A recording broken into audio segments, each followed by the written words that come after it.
اعوذ باللہ من الشیطان الرجیم بسم اللہ الرحمن الرحیم اللہم صلی علی سیدنا و مولانا محمد وبارک وسلم۔ اے خاصان رسول، وقت دعا ہے، امت پہ تیری آ کے عجب وقت پڑا ہے۔ محترم ناظرین اکرام، السلام علیکم ورحمۃ اللہ وبرکاتہ۔ میں ہوں آپ کا میزبان حافظ حامد رضا اور آپ دیکھ رہے ہیں پروگرام نور ہدایت۔ ناظرین، آپ جانتے ہیں نور ہدایت میں ہم آپ کی ملاقات علماء اکرام سے کرواتے ہیں۔ آج کے ہمارے معزز مہمان کل بھی ہمارے ساتھ تشریف فرما تھے، میری مراد محترم المقام جناب حضرت علامہ مفتی ساجد محمود صاحب دعوت برکاتہم العالیہ۔ آئیے آپ کی ملاقات کرواتے ہیں۔ السلام علیکم مفتی صاحب۔ وعلیکم السلام ورحمۃ اللہ وبرکاتہ۔ حضرت کیسے مزاج؟ خیریت سے؟ الحمدللہ، اللہ کا شکر ہے۔ حضرت آج آپ نے جو کیپ ماشاءاللہ سے پہن رکھی ہے، میں جاننا چاہوں گا یہ آئی تھنک یہ مصر یا ترکی کے علماء کرام جو ہے وہ اسے پہنتے ہیں نمازوں کے لیے، امامہ شریف کی برکت حاصل کرنے کے لیے۔ اچھا، جیسے کہ ہمارے امامہ شریف چلتا ہے وہاں یہ؟ جی بالکل۔ اچھا جی، کیا بات ہے۔ ہر جگہ کا اپنا اپنا ایک سلسلہ ہوتا ہے۔ آپ ماشاءاللہ جو بھی پہنتے ہیں خوبصورت لگتے ہیں۔ اللہ پاک آپ کے حسن میں، علم عمل میں برکت عطا فرمائے۔ ناظرین، آج کا ہمارا موضوع، کل بھی جیسے ہم نے فلسطین کے حوالے سے گفتگو کی ہے کہ اس سرزمین کو اللہ پاک نے کیا فضیلت عطا فرمائی ہے، مفتی صاحب نے بہت خوبصورت انداز میں قرآن مجید و فرقان حمید اور سرکار دو عالم صلی اللہ علیہ وسلم کے فرامین بھی ہم تک شیئر کیے۔ آج بھی ہم جانیں گے یقیناً، کیونکہ وہ مسلمانوں کا دل دھڑکتا ہے وہاں پر، اور مسلمان بڑے دل و جان سے اسے پسند کرتے اس سرزمین کو۔ ہر انسان کی خواہش ہے، ہم یہی دعا کرتے ہیں کہ اللہ پاک ہمیں وہ دن جلد الجلد دکھائے کہ ہم وہاں جائیں اور وہاں ہم نمازیں ادا کر سکیں، وہاں ہم اپنی گناہگار آنکھوں سے ان خوبصورت نظاروں کا نظارہ کر سکیں۔ اصل نظارے ہی وہی ہیں، مکہ مدینہ ہو یا بیت المقدس ہو۔ ناظرین، آج ہم یہ بھی جانیں گے کہ جو لوگ بیت المقدس کے حق میں نعرے لگاتے ہیں، جو بیت المقدس کے گن گاتے ہیں، جو بیت المقدس کی رٹ لگاتے ہیں، کیا ان کو اس کا کچھ اجر بھی ہے؟ کیا وہ ہمارے ایمان کا حصہ ہے یا بس وہ ایک رسمی سلسلہ ہے؟ اس پر گفتگو کرنے کے لیے مفتی صاحب موجود ہیں۔ باقاعدہ موضوع کا آغاز کرتے ہیں۔ مفتی صاحب، میں تو چاہوں گا سب سے پہلے ہم بیت المقدس کی فضیلت کے حوالے سے کل ہم نے گفتگو کی ہے، انبیاء اکرام بھی یہاں تشریف فرما ہوتے رہے، خصوصاً حضرت سلیمان علیہ السلام کے حوالے سے آپ نے ارشاد فرمایا بیت المقدس کی تعمیر انہوں نے کی، پھر اس کے بعد وہ دنیا سے تعمیر کے دوران ہی چلے گئے۔ اس کے بعد انبیاء اکرام وہاں تشریف فرما ہوئے، صحابہ اکرام بھی بیت المقدس کی بڑی تعریفیں کرتے، آج ہم بھی کر رہے ہیں، سب کر رہے ہیں، لیکن بیت المقدس آزاد نہیں ہو رہا۔ مسلمان ہر وقت کوشش کرتے ہیں، کوئی کیا کہتے ہیں الفاظی وار کرتا ہے، تو کوئی جہاد کے نعرے لگاتا ہے، تو کوئی اس کے لیے احتجاج کرتا ہے، جیسے آج پچھلے کچھ دنوں سے پاکستان کے اندر بھی یہ سلسلہ جاری ہے۔ تو کیا اس کا اجر بھی ہے؟ اگر اجر ہے تو یہ ارشاد فرمائیے، جو ہم احتجاج کرتے ہیں، جو ہم بیت المقدس کے نعرے لگاتے ہیں، کیا یہ ہمارے ایمان کا حصہ ہے یا بس ایک رسمی طور پر ہم اس کو کرتے ہیں؟ کیا کہتے ہیں آپ؟ جی دیکھیے، سرکار دو عالم صلی اللہ تعالی علیہ وسلم نے تمام مسلمانوں کو ایک جسم کی مانند ارشاد فرمایا۔ بے شک آپ صلی اللہ علیہ وسلم نے ارشاد فرمایا کہ تمام کے تمام مسلمان ایک جسم کی مانند ہیں۔ اگر جسم کے کسی ایک حصے میں تکلیف ہوتی ہے تو پورا جسم جو ہے وہ ڈسٹرب ہو جاتا ہے۔ بے شک۔ اسی لیے پوری دنیا کے اندر، چاہے وہ فلسطین کے مسلمان ہوں، چاہے وہ سعودی عرب کے مسلمان ہوں، چاہے وہ پاکستان کے ہوں، چاہے وہ کشمیر کے ہوں، چاہے وہ بوسنیا کے ہوں، سب کے سب مسلمان ایک جسم کی مانند ہیں۔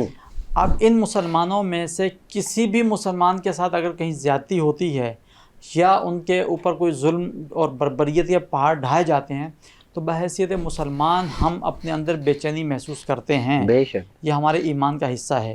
اگر ہم بے چینی محسوس نہ کریں تو سمجھ لیجیے ہمارا ایمان بے انتہا کمزور ہو چکا ہے۔ سرکار دو عالم صلی اللہ تعالی علیہ وسلم کی مرضی اور منشا کے مطابق اللہ رب العزت نے قبلہ اول کے بجائے قبلہ دوم یعنی مسجد حرام اسے مسلمانوں کا قبلہ مقرر فرمایا، لیکن یہ قبلہ مقرر ہونے کے بعد پہلے قبلے کی برکتیں اور فضیلتیں کم نہیں ہوئیں۔ اگرچہ ہمیں حکم یہ ہوا کہ بیت اللہ کی طرف منہ کر کے نماز ادا کریں، لیکن قبلہ اول مسلمانوں کا وہ ہے۔ حضرت صلاح الدین ایوبی رحمۃ اللہ تعالی علیہ، سلطان صلاح الدین ایوبی، انہوں نے جب وہاں فلسطین کے مسلمانوں نے پکارا کہ کوئی ہے ہمیں آزادی دلانے والا، کوئی ہے ہمارا قبلہ بچانے والا، تو انہوں نے لبیک کہا، اور لبیک کہتے ہوئے اپنی فوجیں دوڑائی اور صلیبیوں کو ان کے دانت کھٹے کر کے مسلمانوں کے لیے انہوں نے قبلہ اول کو بیت المقدس کو فتح فرمایا۔ اللہ رب العزت ارشاد فرماتا ہے کہ میری مدد اور نصرت مسلمانوں کے ساتھ ہے، لیکن اس کے لیے شرط یہ ہے کہ پہلا قدم جو ہے وہ مسلمان اٹھائیں۔ گھر میں صرف بیٹھ کر دعائیں کرنے سے، گھر میں صرف بیٹھ کر اوراد و وظائف پڑھنے سے یہ قبلہ اول مسلمانوں کا آزاد نہیں ہوگا۔ سرکار دو عالم صلی اللہ علیہ وسلم کی ظاہری حیات مبارکہ ہمیں یہ تعلیم دیتی ہے کہ جب جنگ بدر کے اندر اللہ رب العزت نے آسمان سے فرشتوں کی فوج جوق در جوق بھیجی، تو اس کو اگر دیکھا جائے تو پہلے حضور صلی اللہ علیہ وسلم نے میدان بدر جو ہے وہ سجایا۔ بدر کے میدان میں حضور صلی اللہ علیہ وسلم تشریف لے کر گئے، صحابہ کرام بے سر و سامانی کے عالم میں نکلے، میدان میں اترے اور کفار کے سامنے کھڑے ہو گئے اور پھر دعا کی، اللہ رب العزت نے مسلمانوں کی غیب سے مدد فرمائی۔ سبحان اللہ۔ آج بھی اگر ہم بیت المقدس کو آزاد کروانا چاہیں آزاد کروا سکتے ہیں، کوئی مشکل نہیں ہے۔ 57 ممالک اسلامی ہیں جن میں سے ایٹمی پاورز بھی ہیں، جن کے پاس بے شمار سینکڑوں ہزاروں اربوں کی تعداد میں فوجی بھی ہیں، سب ہیں۔ یہ صرف اور صرف 57 اسلامی ممالک متحد ہو جائیں، اگر صرف اور صرف یہ لوگ معاشی بائیکاٹ کر لیں اسرائیل کا، تو یہ اپنی موت آپ مر جائے گا۔ یاد رکھیے گا اللہ رب العزت ارشاد فرماتا ہے ایک مسلمان جو ہے 70 کفار کے اوپر بھاری ہے۔ ایک مسلمان، میرا رب ارشاد فرماتا ہے، بے شک، اور یہ حقیقت ہے، ایک مسلمان جب جہاد کے لیے نکلتا ہے اور جب للکارتا ہے، اللہ اکبر کی صدا جب لگاتا ہے تو کفار لرز جاتے ہیں، ان کے دل کے اوپر ہیبت طاری ہو جاتی ہے اللہ تبارک و تعالیٰ کی طرف سے۔ اگرچہ اس بندے کے اندر طاقت نہیں ہے، اگرچہ وہ دیکھنے میں یہ طاقتور نہیں، لیکن ایمان کی طاقت سے جب وہ نعرہ لگاتا ہے 70 غیر مسلم جو لرزنے لگ جاتے ہیں۔ یہ بات صرف اور صرف ہمت کی، جرت کی اور بہادری کی ہے۔ کوئی جرت دکھائے، کوئی میدان بدر سجائے، پھر دیکھو آسمان سے جوق در جوق کس طرح اللہ رب العزت کی مدد جو ہے وہ نصرت نازل ہوتی ہے۔ آپ اس بات سے اندازہ لگا لیجئے، ایک طرف اسرائیل دنیا کی نمبر 1 فورس اس کے پاس، دنیا کا نمبر 1 دفاعی میزائل سسٹم اس کے پاس، دنیا کا نمبر 1 اسلحہ اس کے پاس، اس کے مقابل میں جو مجاہدین جو ان کے ساتھ جہاد کر رہے ہیں ان کے پاس کیا ہے؟ کچھ بھی نہیں، وہی پرانے قسم کے جو اسلحہ ہے وہ ان کے ذریعے سے۔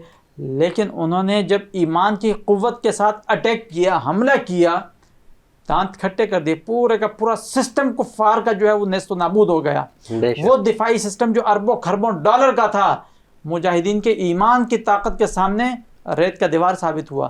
کس طریقے سے وہ گئے اور انہوں نے جا کے تہس نہس کیا سارا معاملہ، اور کس طریقے سے انہوں نے جو ہے دشمن کو بتایا کہ مسلمان کے اندر اللہ رب العزت اسلام کی طاقت رکھتا ہے، اور جب وہ اسلام کی طاقت اختیار کرتا ہے باطل اس کے سامنے بالکل نہیں ٹھہر سکتا۔ اچھا حضرت، ایک مسلمان کے لیے کتنا ضروری ہے کہ وہ اپنے ان چیزوں کی حفاظت، حالانکہ ذمہ داری تو اللہ رب العزت کی، اللہ رب العزت نے ذمہ داری اٹھائی کہ ان کی میں حفاظت کی ذمہ داری بھی میری ہے، لیکن ایک مسلمان کے لیے کتنا فرض ہے؟ کیا ایمان کا حصہ ہے بیت المقدس کی، چاہے وہ ایک رکھوالی ہو یا مکہ شریف مدینہ شریف کے حوالے سے ہو؟ خدا نخواستہ کل کو اگر کوئی اس طرح کی آواز مکہ شریف یا مدینہ شریف کے لیے اٹھاتا ہے تو ایک مسلمان کے لیے کیا حکم ہے؟ دیکھیے، بالکل اللہ رب العزت نے اسلام کی طاقت عطا فرمانے کے بعد حق اور باطل ان دونوں کا فرق مسلمانوں کو سمجھا دیا ہے، بے شک، اور حکم یہ دیا کہ ہمیشہ حق کے ساتھ کھڑے رہو، سچ کے ساتھ کھڑے رہو، باطل کا رد کرو اور باطل کے خلاف اعلان جہاد کرو۔ یہ اللہ رب العزت کا فرمان ہے۔ قرآن مجید فرقان حمید میں جگہ جگہ اللہ رب العزت نے جہاد فی سبیل اللہ کا حکم ارشاد فرمایا۔ اب رہ گئی بات یہ مسجد اقصیٰ کی یا بیت اللہ شریف کی یا دیگر معاملات کی، یہ سارے کے سارے شعائر اسلام میں سے ہیں۔ شعائر اسلام یعنی اللہ رب العزت کی نشانیاں۔ اللہ رب العزت کی نشانیوں کی حفاظت کرنا ہر مسلمان اپنے ایمان کا حصہ سمجھتا ہے۔ اگر کفار ان کے اوپر اٹیک کرے گا تو پھر مسلمان کی غیرت ایمانی جو ہے وہ جوش میں آئے گی، اور اللہ رب العزت کا سپاہی بن کر وہ میدان عمل میں نکلے گا اور ان کو جواب دے گا۔ یہ اللہ رب العزت کا حکم ہے۔ اللہ رب العزت نے جگہ جگہ قرآن مجید فرقان حمید میں حکم فرمایا ہے کہ اللہ کی راہ میں جہاد کرو۔ تو جہاد کس چیز کا کرنا ہے؟ کیا جہاد مال و دولت کے لیے کرنا ہے؟ نہیں، جہاد کلمت الحق کا اعلیٰ کرنا ہے۔ اللہ رب العزت کا جو کلمہ ہے اس کو پوری دنیا کے اندر بتا دینا ہے کہ دیکھو بادشاہی صرف اللہ رب العزت کی ہے۔ پوری دنیا کو یہ بتانا ہے اللہ بادشاہ ہے، وہی عبادت کے لائق، وہی مستحق ہے، اور نبی محترم آخر الزماں محمد مصطفیٰ احمد مجتبیٰ صلی اللہ علیہ وسلم اللہ رب العزت کے آخری نبی ہیں. یہ لوگوں کو پیغام دینا ہے کہ اللہ کے آخری نبی یہ ہیں. آپ ان کا کلمہ پڑھو, کلمہ پڑھ کے دائرہ اسلام میں داخل ہو جاؤ, یہ اللہ کا حکم ہے. اب یہ پیغام دینے کے لیے جہاں آرام سے پیغام دیا جا سکتا ہے وہاں آرام سے دیں گے, جہاں زور اور زبردستی سے دینا ہوگا زور زبردستی سے دیں گے, جہاں تلوار کے ذریعے دینا ہوگا وہاں تلوار کے ذریعے, اور جہاں میزائل کے ذریعے تو وہاں میزائل کے ذریعے سے پیغام دینا ہوگا. لیکن اس کے جواب میں اگر کوئی شخص اسلام کے شاعر کے اوپر حملہ آور ہو تو پھر اللہ رب العزت کا یہ حکم نہیں ہے کہ آپ خاموش ہو کے بیٹھ جائیں یا صرف آپ کا کام اتنا ہی آپ پیغام دو باقی میں دیکھ لوں گا. اللہ رب العزت پھر حکم ارشاد فرماتا ہے کفار کو جواب دو, وقاتلوا فی سبیل اللہ, اللہ کی راہ میں جہاد کرو. اللہ رب العزت حکم ارشاد فرماتا ہے تم نکلو, تم ان کو جواب دو, پھر اللہ کی فتح اور مدد اور نصرت تمہارے ساتھ ہوگی. بے شک. اچھا حضرت, میں کچھ نعرے کچھ دن پہلے میں نے کہیں سننے کو آئے میرے, یہ اچانک میرے ذہن میں یہ سوال آ گیا موقع سے فائدہ اٹھاتے ہوئے کہ قرآن کا قانون ہے, خون کا بدلہ خون ہے, یہ کہیں ہے قرآن کا قانون ہے؟ جی بالکل. اللہ رب العزت نے قرآن مجید فرقان حمید میں ارشاد فرمایا, آیت قصاص جس کو کہتے ہیں, کہ اگر کوئی شخص کسی کو قتل کر دے تو اس کے قتل کے بدلے میں حکم یہ کہ قتل کیا جائے گا. کسی نے کسی کو ناحق قتل کیا, ناحق قتل کیا تو اس کا بدلہ جو ہے وہ خون ہے. خون کے بدلے خون, آنکھ کے بدلے آنکھ, دانت کے بدلے دانت, ہاتھ کے بدلے ہاتھ. جتنا اگلے بندے نے آپ کا نقصان کیا آپ اتنا اس کا نقصان کر سکتے ہیں, لیکن آپ خود سے قانون ہاتھ میں نہیں لیں گے, عدالت فیصلہ کرے گی. یہ عدالت کا قانون ہوگا, اور قانون شرعی قانون, شریعت کے قانون کے اندر یہ ہے کہ خون کا بدلہ خون ہے. آپ کو کسی نے ایک تھپڑ مارا تو شریعت کا قانون یہ کہتا ہے کہ آپ اس کو ایک تھپڑ مار سکتے ہیں, لیکن قاضی القضاء کے ذریعے سے. اچھا, ڈائریکٹ اسی وقت؟ ڈائریکٹ نہیں, اسی وقت اگر کریں گے تو معاشرے کا نظام بگڑ جائے گا, دھرم برم ہو جائے گا. ہر بندہ پھر اپنے بدلے جب لینے لگے گا تو پھر زیادتیاں ہوں گی. کسی نے آپ کو ایک تھپڑ مارا, آپ آگے اس کو 2 مارو گے, وہ آپ کو 4 مارے گا, پھر آپ اس کو 8 مارو گے, تو یہ لڑائی پھیلتی چلی جائے گی. لیکن قرآن کے جو احکامات ہیں ان کے اوپر عمل درآمد کروانا یہ عدالتی نظام کا کام ہے. اب عدالتی نظام جو ہے اگر ایک تھپڑ کا حکم ہے تو ایک تھپڑ لگوائے گی, ایک سے زیادہ نہیں مار سکتا وہ. ہاں, پھر اللہ رب العزت نے اس میں یہ بھی ارشاد فرمایا اگر آپس میں ایک دوسرے کی رضامندی ہو جاتی ہے, ایک دوسرے کو معاف کر سکتے ہو, خون بہا دے کر, فدیہ دے کر, کچھ دے کر, تو معافی ہو سکتی ہے. کسی نے کسی کو قتل کیا, قتل کرنے کے بعد ورثاء نے کہا کہ ہم چھوڑیں گے نہیں, ہم معاف نہیں کریں گے, ہم اس کو جو ہے سزا دلوا کر رہیں گے. عدالت نے فیصلہ دے دیا کہ بھئی ٹھیک ہے سزائے موت ہے اس کو. اب وہ وارثین جو ہیں ان کے اختیار میں ہے, چاہیں تو معاف کر دیں, چاہیں تو اس کو جو ہے سزا دلوا دیں. ٹھیک ہے. اچھا حضرت, ہم بات کر رہے تھے شاعر اسلام کے تحفظ کے لیے. اچھا, کبھی سرکار دو عالم صلی اللہ علیہ وسلم کے دور میں یا صحابہ اکرام کے دور میں, جب صحابہ اکرام موجود تھے, اس وقت اگر کچھ ایسا معاملہ آ جاتا, کچھ اسلام پر میلی آنکھ اٹھاتا, تو ان کا کیا جذبہ ہوتا تھا؟ وہ جہاد کس نیت اور کس ارادے اور کس پختگی کے ساتھ کیا کرتے تھے؟ ارشاد فرمائیے گا. دیکھیے, سرکار دو عالم صلی اللہ علیہ وسلم کی ظاہری حیات مبارکہ کا جو دور, یہ دور بھی حضور کا ہی دور ہے بے شک, لیکن آپ صلی اللہ علیہ وسلم کی ظاہری حیات مبارکہ کا جو دور, اس کی تو بات ہی کچھ اور ہے. وہ تو ذرّی ادوار میں سے ایک دور تھا. آپ صلی اللہ تعالی علیہ وسلم کے ظاہری حیات مبارکہ کے اندر صحابہ کرام ہمہ وقت تیار رہتے تھے, ہمہ وقت تیار. انہیں پتہ تھا کہ کسی وقت بھی اعلان ہو سکتا ہے کہ نکلو جہاد کے لیے. یہی وجہ ہے کہ اگر ہم کتب تواریخ اٹھا کر پڑھیں تو ہمیں پتہ چلتا ہے ایک صحابی رسول حضرت حنظلہ رضی اللہ تعالیٰ عنہ, ابھی ان کی شادی ہوئی ہے, ابھی وہ حجرہ عروسی کے اندر موجود ہیں, ابھی نئی نویلی دلہن کے پاس موجود ہیں, کہ اچانک اعلان کرنے والے نے اعلان کیا کہ چلیں رسول اکرم صلی اللہ علیہ وسلم سب کو بلا رہے ہیں اور جہاد کے لیے نکلنا ہے, نکل آؤ فوراً اپنے اپنے گھروں سے. انہوں نے اپنی نئی نویلی دلہن کو وہیں چھوڑا اور حضور صلی اللہ علیہ وسلم کے حکم پر لبیک کہتے ہوئے فوراً سرکار دو عالم صلی اللہ علیہ وسلم کی بارگاہ میں حاضر ہوئے.